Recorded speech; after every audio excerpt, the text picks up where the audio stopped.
Grand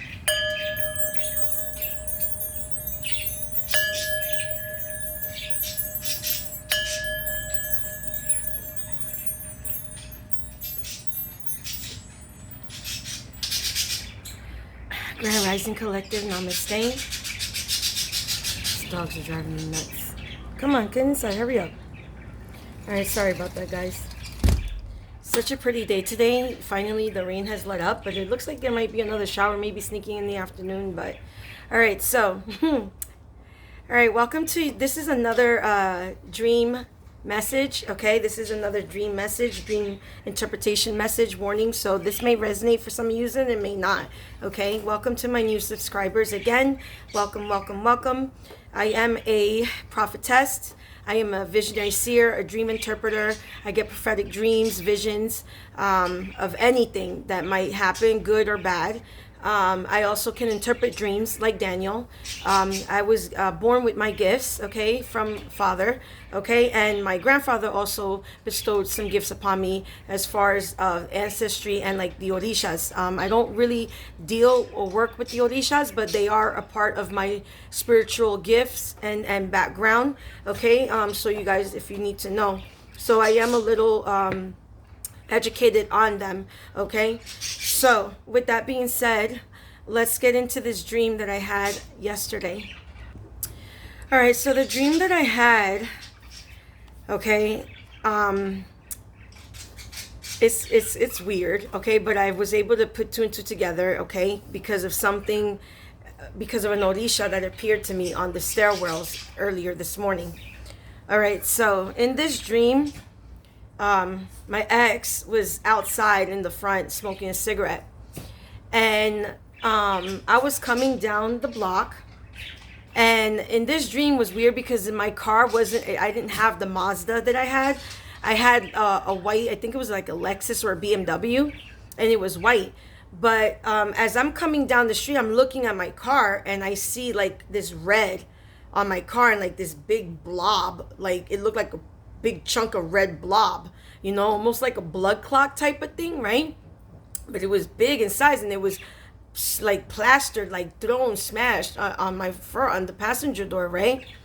So when I see it, you know, of course I get upset, so I start walking faster and I start going towards him, and I said, what the F is this? And he's like, oh, some kids just ran by and threw some stuff at your car.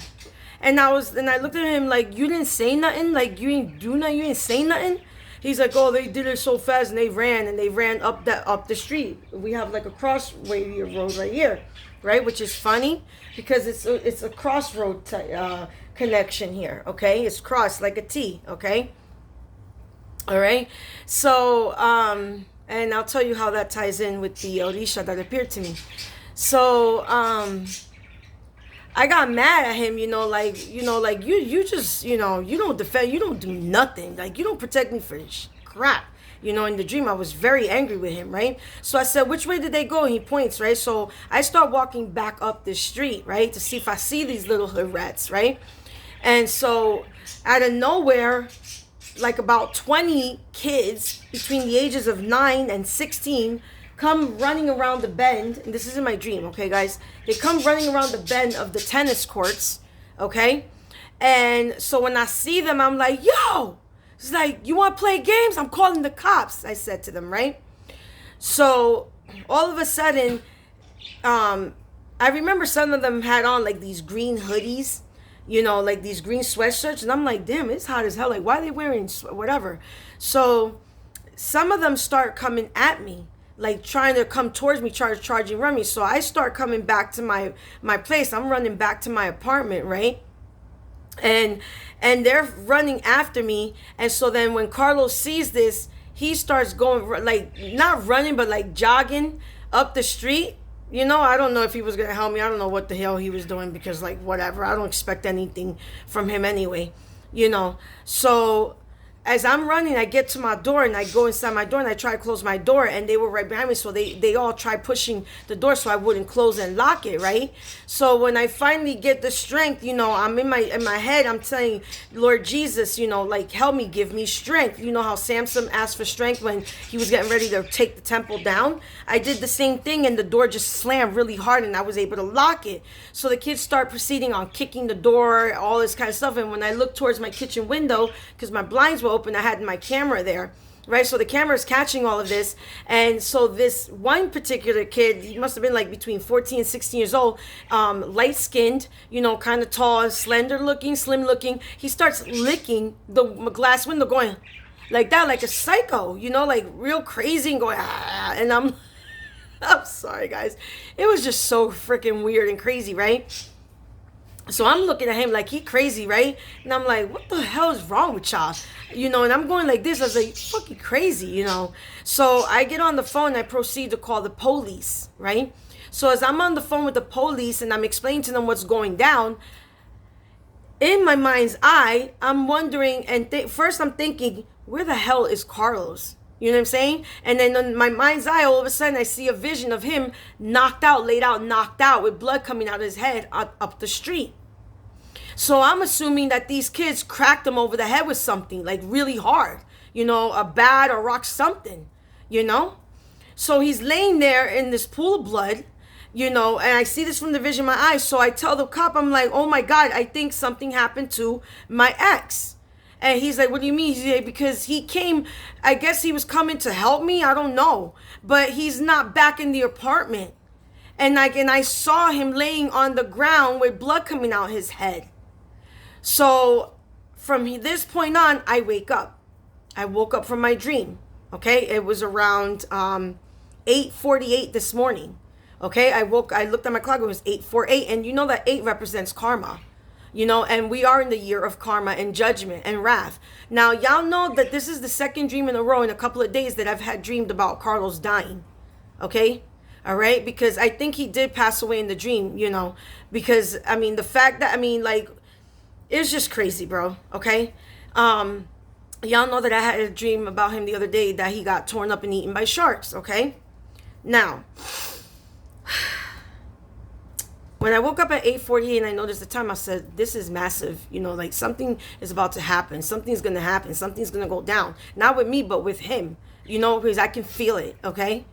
When death is around, or if somebody close to me is going to pass away, I always dream about it first, okay? It's always been like that since I was little, all right? So when I noticed the time, I got up and my head was like, I had a really nasty headache earlier, and I can feel like somebody attacking, trying to attack, right? So around 9:02, I decided, you know, I always go out to the front just to look at the day, to stretch my arms and to thank Father again for the day, whatever. And I noticed on the stairways, some girl, or I don't know if it was a boy or a girl, right? And they were all dressed in black, had a black hoodie on, black pants, and they were wearing a red bandana around their head. Okay? So when I go outside, I'm looking up and I was like, oh, and I say, oh, thank you, Father. You know, there's no rain today. It's, you know, it's sunny. I said, thank God. So I turned around to go back into the apartment, and I turned to look because she was well, I don't know, again, I don't know if it was a boy or girl. It was sitting on the stairways, and it looked at me like hard. You know, so I looked at him like, you know, what the fuck? You know, like, what's up? You know? And so as soon as I close the door, I go to my window and I see the person, they ran down the steps. So I immediately come out again instantly, and I kid you not, I said, where the F did they go? It's like they disappeared into thin air, because if they were walking away or running away, I still would have seen them, because it's a long way from here to the corner, you know? And I was like, what the fuck? Okay? So one of the Orishas, Elegua, wears black and red. Okay, they are Esu-Elegua, the trickster. Okay, they're also a gatekeeper of opportunities. They're also the one that disrupts the plans of Father, of God, and of man. Okay, so this Orisha was supposed to be the first one out of all the other Orishas to receive their Ache. Now, a lot of people say Ache like, oh, bless you, and that's not really what it means. Your Ache is your spiritual wisdom and your knowledge that is gifted to you. And as I'm saying, there's an iguana coming down the tree, okay? Esu-Elegua, iguana, get it? Okay? And it's green with black stripes, very vibrant. He's looking at me right now too. All right, so your Ache is your spiritual wisdom, your knowledge that is gifted to you from Oludumare, okay, which is for the Yoruba people, that is God, okay? All right, he's also the guardian of the crossroads, temples, houses, and people. Okay, this Orisha can kill a bird, can kill a person yesterday with a stone that they threw today. Okay, so the fact that, and it also represents re-examining your life. Okay, so I put 2 and 2 together. Okay, and my ex has a brother, okay, who I had it out with the last time we spoke, which was a couple of years ago. And he had the audacity to threaten me and say, oh, you're going to regret it. And I said, no, mother flower, you and your whole family are going to regret it. And Carlos looked at me like, how dare you, whatever. And I looked at him like, how dare you allow your punk brother talk to me like that and disrespect me, right? So I know that these 2 cockroaches are working against me, okay? And his brother was one that always brags, okay? Always bragging about, oh, I'm powerful, I could do this, that, and that, blah, blah, blah, because he supposedly has been initiated, into the Orisha and all that, into the Ifa religion and all this stuff, but he uses it for bad. They don't use it for good. They use it to do corrupt shit, him and his demonic wife, okay? Because she's evil and wicked as F, okay? So I was asking, I asked particular questions, I asked the Holy Spirit, I said, are these 2 working against me? And I got the death card came out, which is usually a no, a straight no, right? So what I'm picking up is that, in a way, I do feel like maybe my ex was working with him at some point or whatever, because it's funny how, I called him real quick just to tell him, like, look, I had another dream about you dying, whatever. And I told him the person that, and he's the first thing that came out of his mouth was like, oh, it sounds like that's Elegua. I'm like, because, he's a trickster too, I don't know what happened to my Orisha deck that I had. It just disappeared. But in my Orisha deck, every time that I would, ask about my ex, the trickster card, Ishu would come out, the trickster card, okay? And he's a trickster, okay? So anyway, and I also know that his brother has always been jealous of my ex. He's always been jealous of his brother, his own brother, okay? Because him and his wife are always struggling. They're always scamming. They're always struggling. They're always getting kicked out of places. They can never stay in one place for too long. You know what I'm saying? They're always bouncing around, fighting in and out of, like he be beating on her. She's always putting, she got him locked up like a year or 2 years ago. You know what I'm saying? So what I got from that was that his brother is trying to cause blockages and opportunities. You're calling. Oh my gosh. They're trying to block opportunities, trying to block, doing sprout work to block new love, on my part, okay? For me, against me, okay?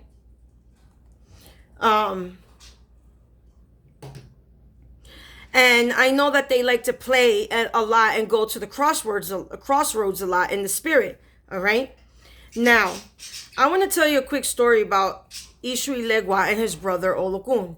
It's almost similar to the story of Cain and Abel. All right.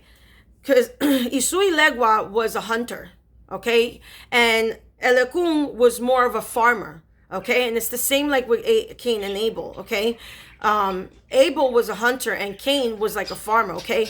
And Cain ended up killing Abel because he was jealous because father accepted his offering, his animal offering, as opposed to his fruits and stuff, okay? So he was very angry, he became jealous, and he killed them out in the field, okay? It's almost similar. They don't tell us the whole story of Cain and Abel, because I know there's bits and pieces missing, but you can compare them to these two, okay? So Elohim was always constantly begging Esu-Elegua to take him hunting with him, right? And Elegua was like, bro, like, arrogant about it. Like, man, please, bro, you can't handle this. You know what I'm saying? I was born for this. This is my job. You know what I'm saying? Worry about your crops and your little fields and your little farming, right? So, Elohim just kept bugging his brother and bugging him. Come on, I want to go hunting with you. Let me go hunting with you. Let me go hunting with you, right? So finally, one day, Elohim says, all right, man, like, whatever, come on, let's go, whatever. So, Elohim was already outside waiting for his brother to get ready. He was already done, ready. And when his brother came out, he got so excited. He's like, yeah, man, I'm going hunting with my brother, blah, blah, whatever. So they go into the woods, right? And they start hunting. So Esu-Elegua, of course, he's shooting animals like it ain't nothing to him. You know what I'm saying? Because he's skilled. These are his grounds, all right? So Elohim, nothing, right? So Elohim is tired. He's exhausted trying to keep up with his brother. So Esu-Elegua puts all his kill and his prey down by a pond, right? And so he decides to take mud and dirt and muddy up the water, knowing that his brother's thirsty and parched. So by the time Elohim gets to the pond, he goes to drink. He looks at the water and he's like, what the hell? This water's dirty. Like, I can't drink this. There's dirt and mud and all kinds of crap in it, So Elegua looks at him like, I don't know, like, whatever. So they continue again, right? And the same thing again. Esu-Elegua again takes the animals that he's killed, puts them by a second pond, takes some blood this time from the animals and a little bit of like meat or gut, whatever, and puts it in the water and messes the water up. So by the time Elohim gets to the second pond again to drink water, he looks at it and he's like, what the fudge? He's like, bro, this junk. And so he starts to think like, yo, like he starts to think, it's like, my brother's doing this shit on purpose. You know what I'm saying? So he was like, bro, whatever, bro. So they get up again for the third time. And the third pond is a little bit smaller than the first two. So again, Elegua again takes blood, guts, all kinds of crap, and just messes the whole thing up, right? From the water. And Elohim gets there and he's just thirsty as junk, bro. He was like, what the heck? He gets mad. He's like, what the, he's like, whatever. So they ended up going back home to the village, okay? And Elohim was like, he was mad, he was angry. He was like, yo, what the fuck? Like, why would my brother do this to me? You know what I'm saying? Or whatever. Hold on, guys. All right, so Elohim, he had some kill as well, okay? He had killed some animals too, and I guess maybe, he started wondering, like, why would my brother take me out hunting and just decide to play these tricks on me and do this to me? You know what I'm saying? So by the time they're done, Elohim got real upset. He was like, yo, I'm done. I'm going home, whatever, right? So he goes, right, and he's sitting there and he's just waiting for his brother to come back, right? So Esu-Elegua comes back and he just starts taunting Elohim like, yeah, haha, see, you can't handle this. What happened? I thought you was, excuse me, you couldn't handle it. Just making fun of him, mocking him, okay? Excuse me, guys, I'm sorry. So, sorry, guys, I had to take a sip. So at this point, the mocking and Esu-Elegua making fun of Elohim got to the point where Elohim got so angry, and in a fit of rage, he attacked Esu-Elegua and killed him and killed his brother. Okay? So I feel like, and I've been told my ex about this like a while back. I told him like, yo, you cannot trust your brother. Your brother's a hater. I said, your brother's trying to hurt you. And I told him like, I don't trust him. You understand? Because that whole blood's thicker than water is a bunch of hoo-ha to me. Okay? Because your family could be your worst enemies. All right? And, like I said, I always noticed that, his brother was always jealous of him. Okay, even when we first got together, he was jealous of the way I treated him and loved him and took care of him, that I'm a clean woman, because his wife collective, and not for nothing, she's just very unsanitary. Okay, every place that they've had was always roach infested, rat infested. She doesn't clean. Okay, like just, I mean, to the point where their own car was infested with roaches. Okay, and that's just grotesque. All right, and you know, she's very lazy. Okay, always wanting to be, you know, pampered and treated like a queen, but acting like a peasant. You know, ain't no man gonna want to take care of no woman that's lazy, that's a pig. You understand what I'm saying? So he was always jealous of that. And they also saw what I was and who I was in the spirit as well. And they were very jealous of that, of my light and everything, okay? So I feel that his brother is the one that is playing games, okay? And since my ex decided to, you know, betray me as well, I feel like, you know, somebody, either both of them or one of their demises is going to happen soon. Okay? Because going to the crossroads is very dangerous in the spirit, especially when you're going there with an evil intent. All right? The crossroads is the veil between the spirit world and this physical world, okay? So, yeah, I mean, I feel like, you know, I don't feel anything good about this. Wow, I picked up, because he was born under a fire sign. He's an Aries, my ex's brother. Look who's here, the King of Wands. Yep, trying to block new love.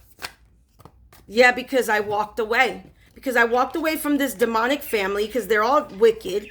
They all do witchcraft. Yeah, see? Trying to... Yeah, look. Wow. Yo. Look at this. I got the Queen of Earth with the Judgment and the King of Earth. The Tower under me. The Moon under Judgment. The Four, which is all about control. Walking away because they're trying to stop me from walking away. Okay? They're trying to control my money and everything, trying to sacrifice me now.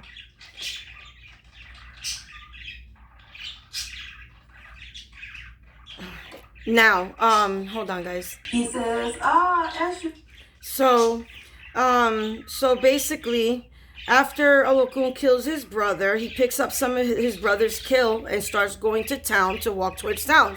Right? So when he gets to the crossroads, he sees his brother Esu there, and he's like, what the fudge? You know what I'm saying? So when Olokun sees Esu at the crossroads, Esu says to him, you look real thirsty. Let me get you something to drink. So he hands him a pot of water. So when Olokun opens the tie, he looks in, the water's all mudded with guts and all kinds of crap. And he's like, what the heck? So Esu tells him, what? You don't like your brother's water? And then Olokun, that's when the light bulb goes on, like, ding. That it wasn't his brother that was causing the, you know, the water that was doing that. It was Esu, who is a trickster spirit. He's also a challenger. He challenges you, okay? So somebody here, okay, is playing games, all right? Somebody here is playing hella fucking games, all right? And so what I feel is going to happen is that whatever they're trying to do to me is going to go back to them. It's going to backfire, okay? Because I know that his brother is behind a lot of the attacks along with his wife, okay? And I feel like it's going to like ricochet and hit, because let me tell you something, it might hit my ex or something, okay? Every time you do something against somebody with evil intent, it doesn't always necessarily go back to you, but it'll go back to the person most closest to you, the person that you love the most, okay? All right?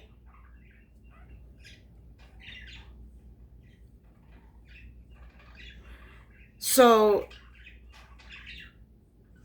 yeah, I feel like, and then look, doing spell work to block new love. Okay? All right? See, I'm destined here to be with somebody else. Okay? And he knows that, and he doesn't want it to happen. Okay? This is why they're trying to cause towers. This is why they're doing things in secret. Okay? Because this also represents witchcraft. Okay? The moon. Okay? Doing things in secret. Okay? Trying to sacrifice me. Trying to control me. Trying to keep me locked down with the Four of Pentacles. Because he don't want me to walk away. Okay? That's what I got from that dream. Okay? The fact that there was kids involved just shows the level of immaturity of these two clowns. Okay? Of all these clowns, because they're all a bunch of clowns. All right? They're very immature. Okay? And yeah, his wife, she's young. She's like 30 something years old. Okay? And she's a Capricorn. This is the Page of Pentacles. She's a Capricorn. You see how heartbroken? Okay? Upset and angry. Okay? Now, I do believe that Father can heal people and change people, of course. I always know that for a fact, okay? But it depends on the person. The person has to be willing to you know, surrender and want the healing and want to change, right? You know, I do believe that, you know, because I do remember one time, a long time ago, when all these things were happening, you know, I remember one time I had bought a reverse candle. Before I knew exactly what it, you know, that it wasn't good, like Father told me, like, don't use those, you know, but I had bought the black and red reverse candle, you know, to reverse whatever they were doing back. And I remember Carlos kneeling and leaning over the dresser where I had it and praying, like, I know he was asking for forgiveness for whatever he was doing against me, right? Like he was asking and saying sorry and trying to, you know, whatever. But I'm sweating right now. I'm getting really hot right now. I know I sound like I'm a little overplayed, guys, because it's just so crazy and so weird how all this shit went down the dream. And then I go out there and I, you know, now I also feel like too that it could be they sent somebody, maybe a gang member or something also. Okay. But I'm still baffled by how this person disappeared into thin air. Like, how the fuck you gonna go downstairs? I came right after you and I look over and you're just gone, completely just disappeared. No car moving, not like they ran to a car and took off. No, they just completely disappeared into thin air. All right. I'm sweating. So yeah, I really feel like either this is what I feel that's happening here. Okay, so this could be happening with some of you guys. Yeah, this is the truth. Wow. So what I said is the truth in clarity. Thank you, Holy Spirit. Yeah, because my ex feels left out in the cold. They feel like I've abandoned him. When you abandoned me, you did me dirty. I never did nothing wrong to you. I was super loyal to you, super faithful to you. I loved you. I cared for you. I treated you like a king.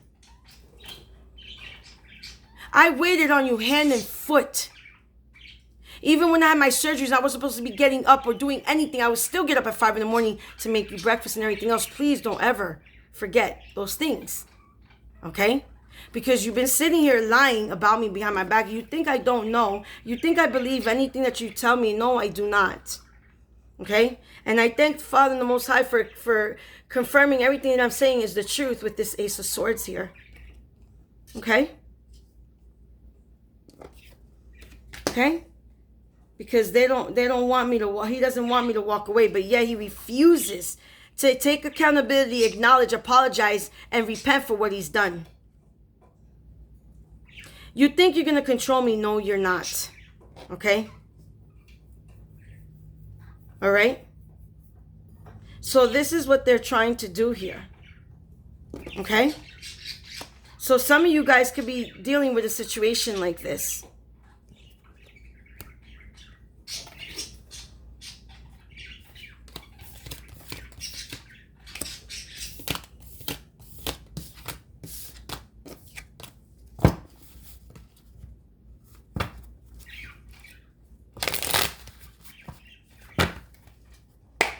Is Carlos's brother working against me with his wife? Are they working against me? Did they send that trickster spirit, Esu-Elegua?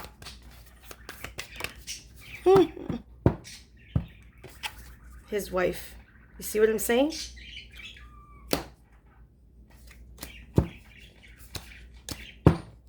What did I say? All three of them, didn't I? What do you see here? Three. Three people.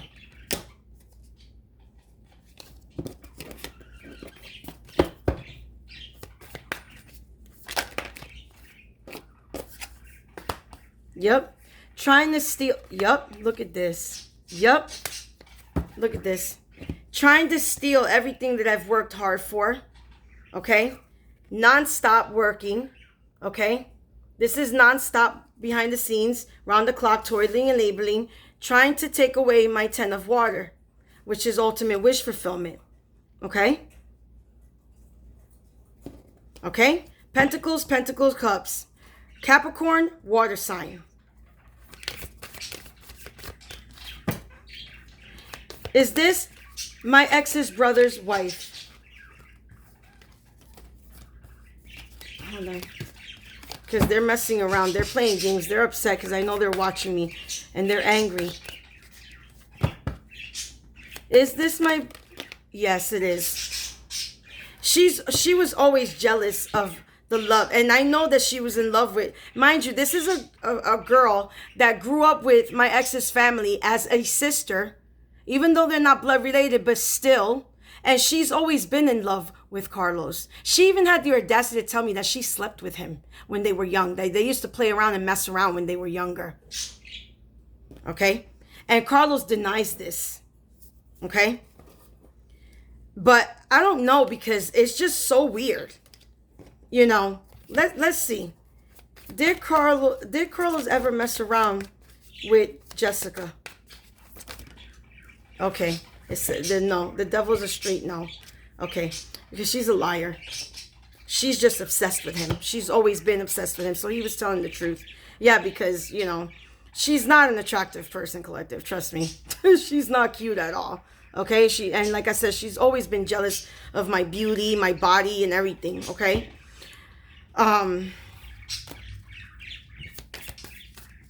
So, yeah. So, is this Jessica? Thank you. Yeah, it's her. I'm telling you. It's her. Okay? The Six of Water is a yes. Okay? So she's also doing all of this nonsense as well. I'm just so done with this. I'm not even gonna anymore. I'm not gonna waste my time with this anymore. Yeah. Yep. She was always jealous. Always jealous of... She even one time we were hanging out, and she yells at my ex's brother and tells him, "Why don't you treat me like that? Why don't you talk to me like that, all sweet and stuff?" You know, she was always very jealous of the connection that we had. This is why they did everything in their power to destroy it. But he was stupid enough too to do what he did too. You know, he failed me. You know, and I forgive. You understand? But do I want to be back with him? No, because I will never be able to trust him again. And that's the messed up part, and it hurts me. Because we were good together. We meshed well together, but no, I realized that it was all trick. It was all trickster energy. You know what I'm saying? It was all lies. And all they were trying to do was steal my essence and try to take my soul. So, game over. Okay? So, I'm going to conclude this here. So if you guys resonate with this, and I know it was like a little all over the place, but it's just, you know, it was hella weird for me too. All right, collective. So I will see you guys later, and happy Friday, by the way. I love Fridays. All right, my love. So yeah, I'm putting this out there because this is just crazy. It's just ridiculous what's going on right now, you know, spiritually. So... I know that y'all are stalking me. So when you do see this video, y'all need to check yourselves before you wreck yourselves. Re-examine your lives and what you keep doing to me, because it's going to come back on you in the worst way. I keep telling you this. So tread carefully. Okay? Namaste.